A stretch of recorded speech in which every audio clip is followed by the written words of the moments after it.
এখন রান্নাঘরে যাব, তার জন্য প্রস্তুতি নিচ্ছি। কারণ কি বলুন তো, রান্নাঘরে আজকে যেতে গেলেও আজ বলে নয়, এই যা গরম তাতে রান্নাঘরে যেতে গেলেও প্রস্তুতি নিতে হয়। আর আজকে তো রান্নাঘরে রীতিমতো আমার যুদ্ধ রয়েছে।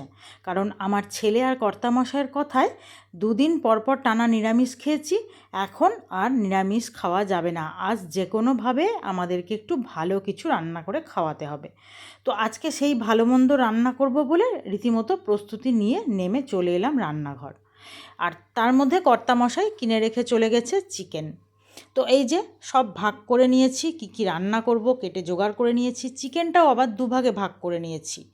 তো এই যে চাল ভেজানো হয়ে গেছে, আর এদিকে যে লেগ পিসগুলো রয়েছে ওগুলো আলাদা সরিয়ে রাখলাম। আর এইদিকে চিকেনটা, এই সবজি দেখে বুঝতে পারছেন এটা স্টিউ হবে।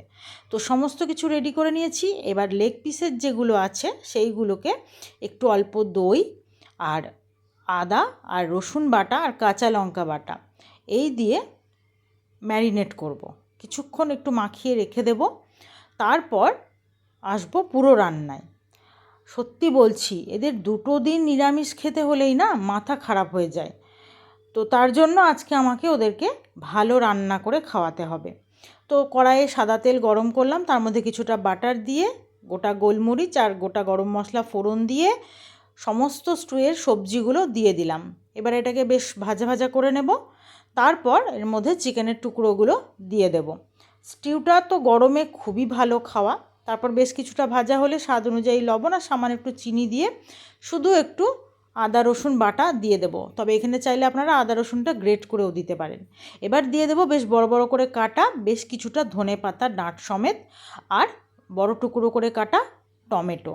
ওটা দিয়ে কিন্তু নাড়াচাড়া করে গোলমরিচের গুঁড়ো দিয়ে দিয়েছি। তারপর ওটাকে কুকারে দিয়ে একটু সেদ্ধ করে নামিয়ে নেব। ওটা তো রেডি।